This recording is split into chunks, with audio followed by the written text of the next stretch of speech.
Hi guys, part 3, episode 3. One of the things he wants me to do in this is to do a bit of a journey, a shamanic journey into the parsonage and describe what I'm seeing to you. So, let's go. I'm walking up the steps. There's only one step up. It's quite high and it's really sunken. And there's green moss on it. And I'm worried that I could slip on it. I'm knocking on the door. The door's like a black, as it said black gloss, but obviously it wouldn't have been black gloss, but it's chipped. And there's, slight holes at the bottom where it's warped, is that the word? It's very cold. There's a sadness around the parsonage. There's a funeral going on behind me in the graveyard. A young girl's come to answer the door. It's one of the maids.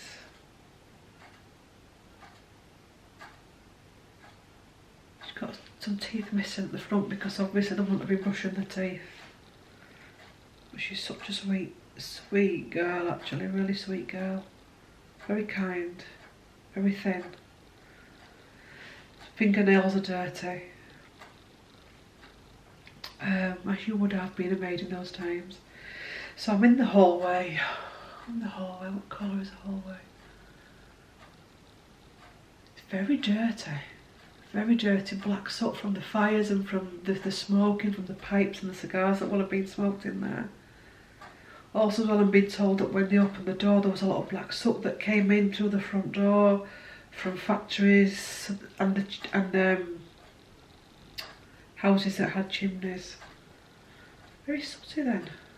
That could have been explained why Anne had emphysema in part 1. It's very cold in there, very damp. Look down onto the floor. What's beneath my feet is flagstone. Very clean, they're cleaning it. It's a damp house, it's an old house, but it's a clean house, okay? I'm going into his study, and he's showing me that the door was always locked. It was always shut, but it was also always locked when he wasn't in there. And we're going into his study now. Papers, lots of papers, lots of books, but neatness. Inkwell, feather. His desk is looking out of the window, so he's looking out over the garden, out over the graveyard. He says he liked to sit there and watch everything, not from a nosy point of view, but just because he liked to see parishioners, the flock. And he liked to see who was coming to the door as well. Saying something about the Luddites as well. I only know a brief history of that and about some of the attacks that they did. I'm not going to go because I don't know the full. There's a fire to my side there, to my left. That's starting to die down a bit, the temperature's dropping. There's a painting on the wall. I think it's his mother. Feels like it could be his mother. There's a cabinet in there. Is it curiosities? I feel like there's a cabinet with a few curiosities in there. Butterflies and things in jars and things like that. Not what that's. I always look too deeply at things sometimes. What's that about?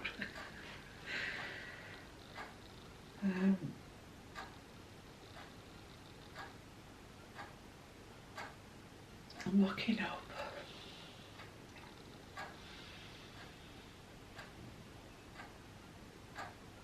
It's interesting, I was like, where's the light? There isn't one. There isn't a light, obviously. It shows you that, doesn't it? Where's the light? Electricity cloud. Where's the light? There's no electricity. It's candlelight. So we're going to go from there across the hallway into the parlour. I just felt a cold breeze on my face there. Something about cold air in there. Feels like that was haunted, that parlour. There was somebody in that parlour. The sisters were aware of it, Bramwell was aware of it. It's quite a troublesome ghost in that parlour. And she's creation of Jane Eyre, was she? She was creation of Jane Eyre. She used to be in the living room, in the parlour, the side, you know, where the like iconic table is where they used to write. She's in there, but she always goes in. She also goes into the attics.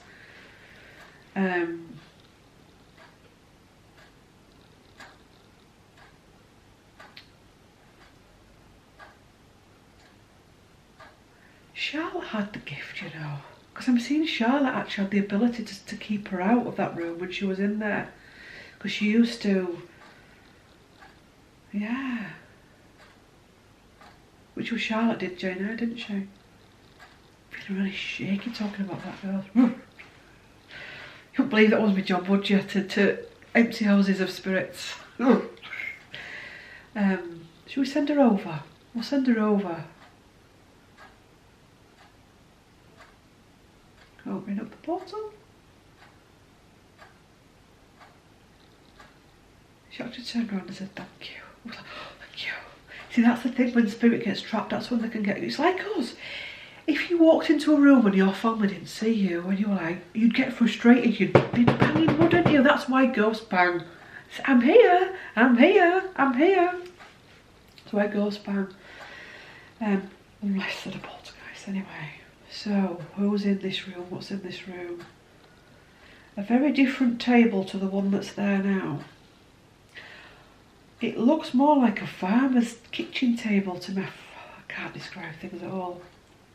Very rough around the edges, the table in the middle. It's got dints, it's like it's sunken where they've been writing.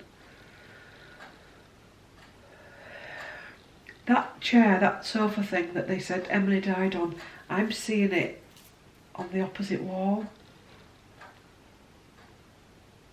They've put things under the floorboards of the children. There's things under those floorboards. I don't know if the people, if the Brontë Society that own it now have looked under, but there's things under the floorboards. There's things hidden under the floor.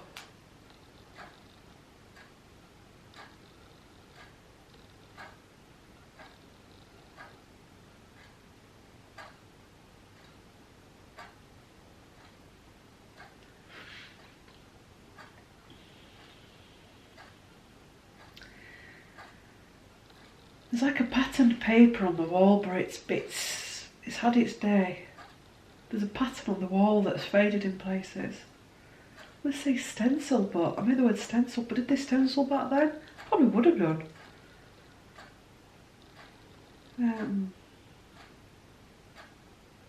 Manuscript Wuthering Heights on the table. There's like lines through it. If you look at the paragraphs that are lined. I'm going over to the manuscript. Picking the manuscript up because I'm nosy like that.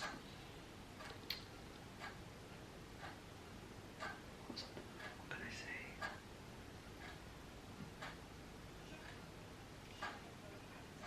What can I say?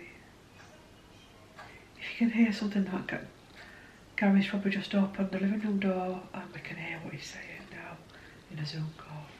Great. Just as we get to that manuscript.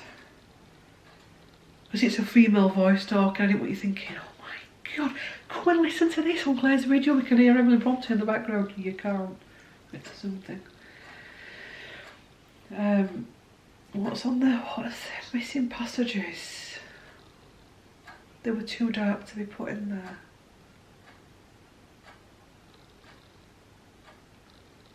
Bramwell's passages.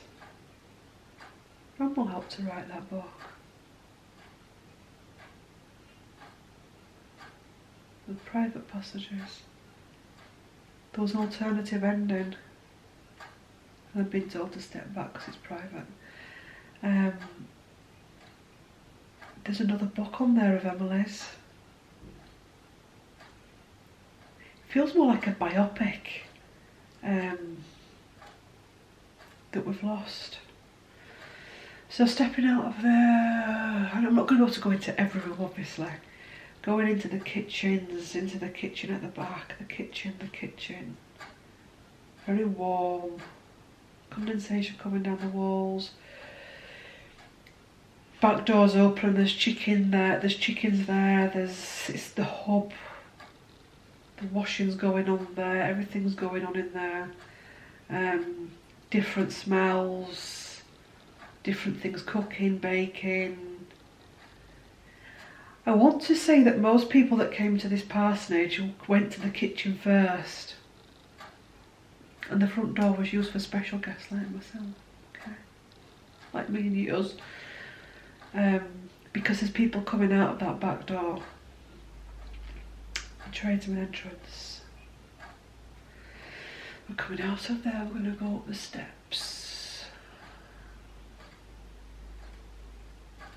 Though that window at the top of the steps in the passage, you can see out onto the moors with it, by the time I'm looking out. Not now, obviously. I'm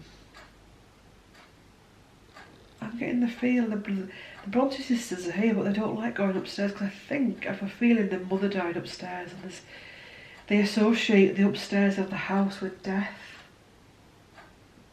I don't like upstairs. I don't like the upstairs of that house. Am I allowed in any of the bedrooms, or are they too private? Emily's letting me go into her bedroom, so we're going to go into Emily's bedroom. There's a mattress on the floor. I don't think she's got a proper bed.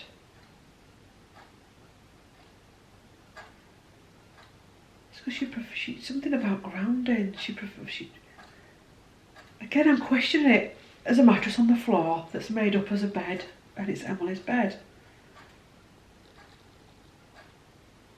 Something about the dogs, letting the dogs and the cats have easy access. Even though dogs can jump onto beds, she wanted to be down with the dogs and the cats. Very few clothes in there, very few girly things, womenly things.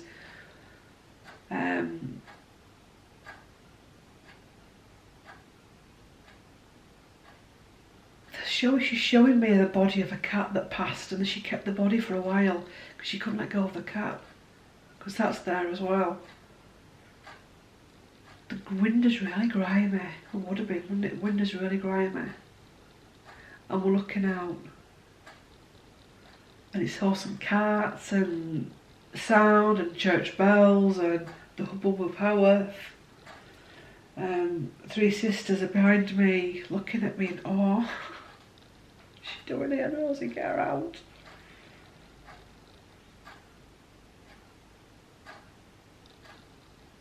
Now I'm being taken into Bramwell's bedroom.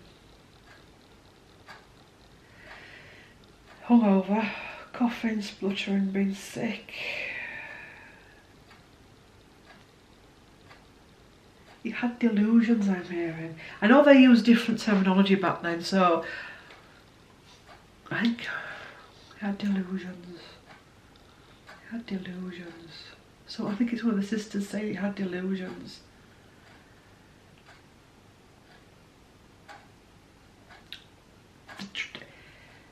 Branwell apparently had a really good imagination that the drugs, opium and laudanum warped.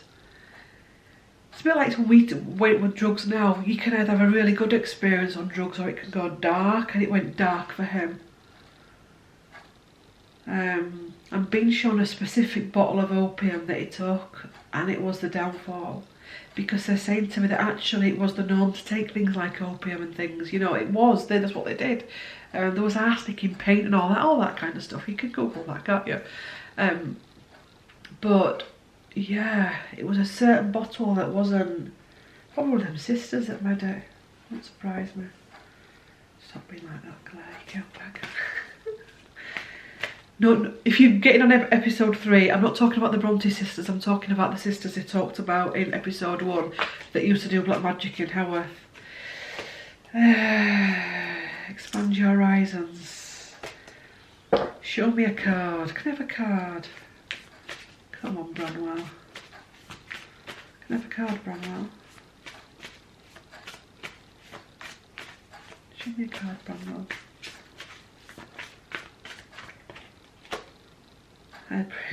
High Priestess. So I've got each palette. 7 of Wands. Boundaries.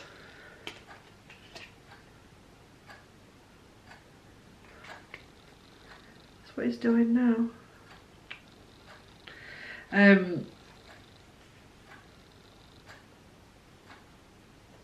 Yeah. Phone's just buzzed.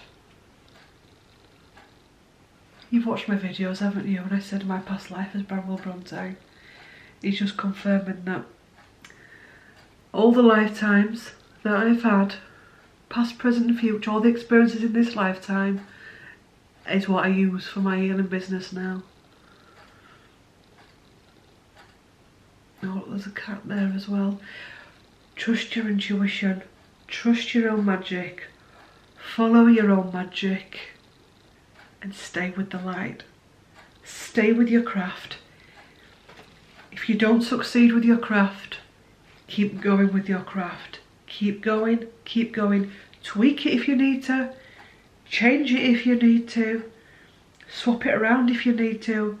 Get help if you need to. But don't stop. And don't self-sabotage. Don't destroy yourself because it's not worked. Because it might be that that's not meant to work for you, but that's meant to work for you.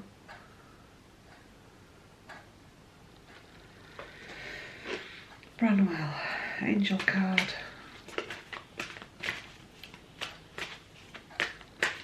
It's interesting because as that came through, my phone buzzed, and that was the website people that I think they're just saying they're getting ready to start work on it. And it's like, yeah, it's an upgrade. It's an upgrade.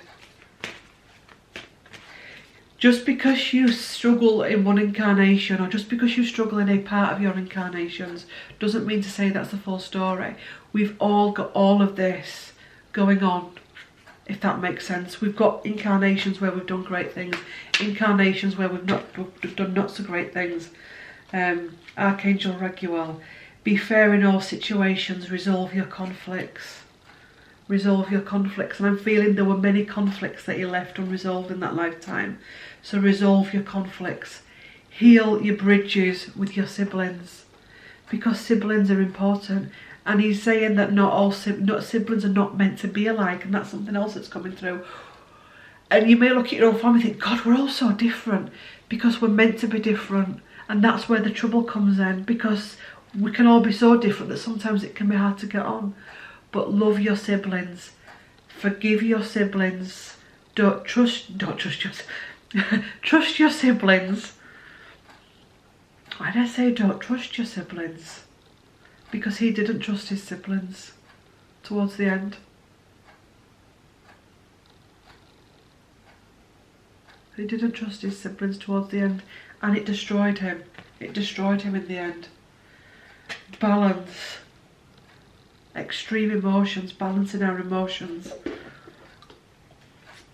Anything else you'd like to say about Branwell?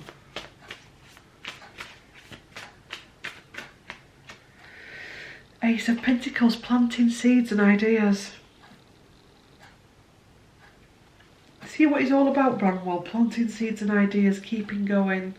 Your creation, something about his creation as well. His creation, your creation. Creation's important. People will try and take your creation off of you. They'll try and mock your creation. I mean, art and books that he did, art and writing, because he didn't get published, mocked, and it destroyed him, brought the shadow out. But if he'd have just kept his mind in gear, he could have produced books that we're still reading today. But it was kept in the prison of his own doing, the prison of his mind. Because he couldn't balance it, And then the Tower moment came. And then it was too late. Oh, could go on with this channeling forever.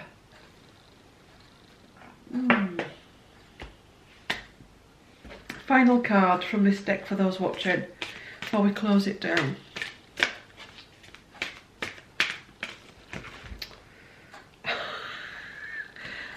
A blessing to find the right words. A blessing on your day. A blessing to find the right words. So I'm seeing all the Brontes now lined up on the front step and they're waving to us. A blessing to find the right words.